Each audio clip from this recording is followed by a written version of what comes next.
The idea was to have an apartment that's open and flexible. Initially, as a young couple, our open apartment served us fine. But the original layout wasn't suitable for a young family like ours.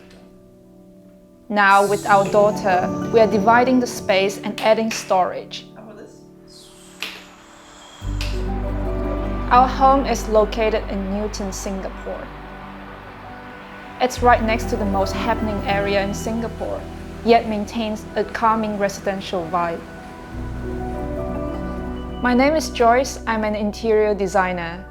My name is Mikolaj. I'm an architect, and we live here with our daughter Stella.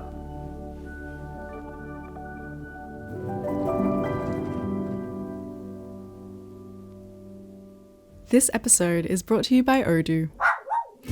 Odoo isn't just a website builder, but an all-in-one management software to start and run your very own business. You don't need technical knowledge or coding experience, so it's easy to create a page like this, our NTS site for the dogs in our office. You can add images, forms, and galleries simply by dragging and dropping them. We'll be dragging this adorable photo of Clary to our page. Each block is customizable, so we can get creative with our layouts. Now that we've added all the dog photos, let's make these images pop with a simple animation. To further personalize our page, we'll change the font of this title using one we found on Google Fonts. Groovy. At any time, we can get a mobile preview of the site. Nice. The first app is free forever, with unlimited hosting and support. It also includes a free custom domain for the first year. Start now at odoo.com.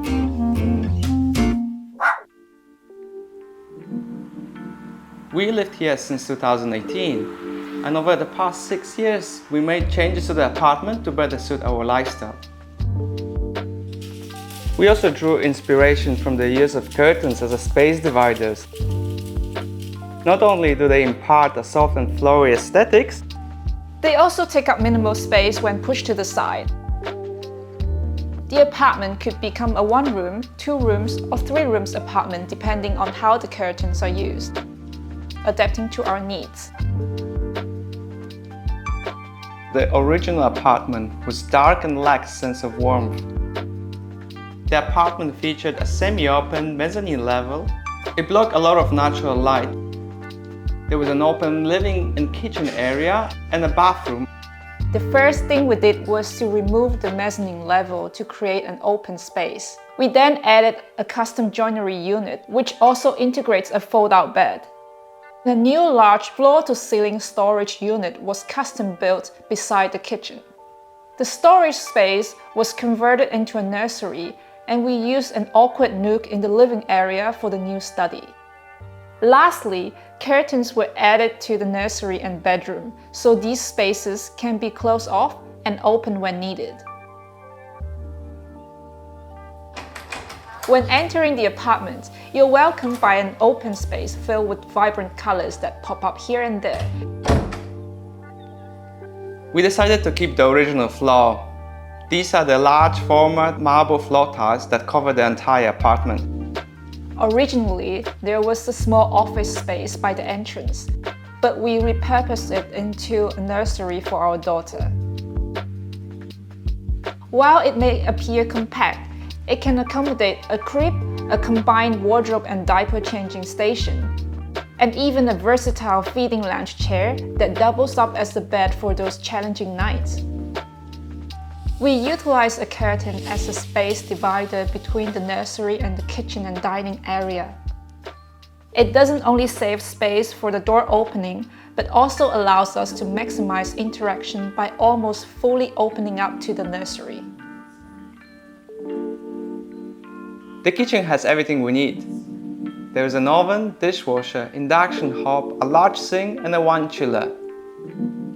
There's also a washing machine hidden behind the door. On the other side of the kitchen, there is a concealed fridge with small storage above. It blends into the wall perfectly.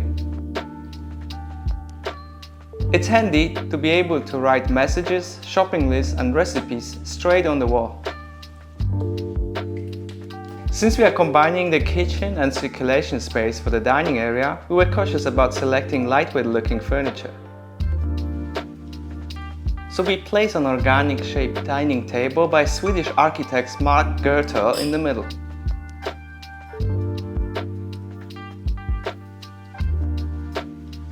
Our living room and bedroom share a single multifunctional space, serving as a dynamic living area by day and transforming into a bedroom and study at night. After removing the mezzanine, we now have access to the bench by the window. We can sit on the bench to read or enjoy a drink. In the evening, we often sit on the sofa and play games or watch movies on our projector. When it's time to sleep, we lower the queen-size bed from the main storage unit. It's controlled electronically using a remote, so it's less of a chore to open and close. After transforming the old study into Stella's nursery, we still needed to have a space to work from home. So we find a space in the awkward nook to place a new study there. The main piece is the wall-to-wall, floor-to-ceiling unit at the back of the living room.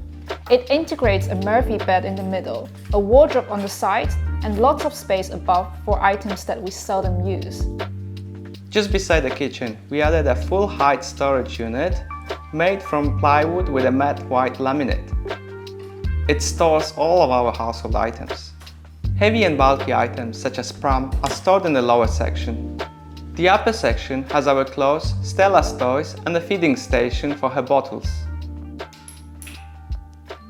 The furniture pieces here are loose and movable. It creates an expansive play area for our daughter to freely move around and interact with us during the day. The curtain divides the main living area.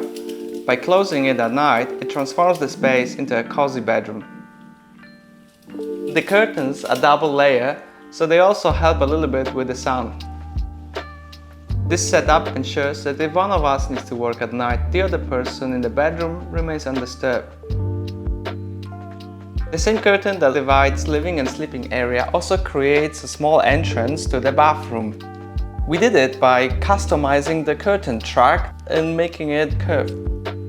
We decided to sandwich the frosted glass box with mirror from two sides. It provides full privacy now. Additionally, it surprised us how much natural light it reflects from the outside. Inside the bathroom, we kept all the fixtures from the original unit, except for the freestanding vanity. The bottom is wrapped with mirrors, so it appears to float in the space and it doesn't look as bulky. As Stella grows, more adjustments will come, but we have time to figure out what suits us best.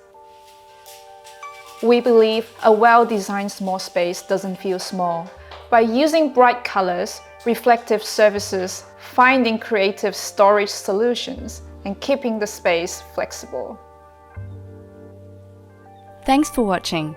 If you're an architect or designer with a project we could feature, please share it with us at nevertoosmall.com/submissions.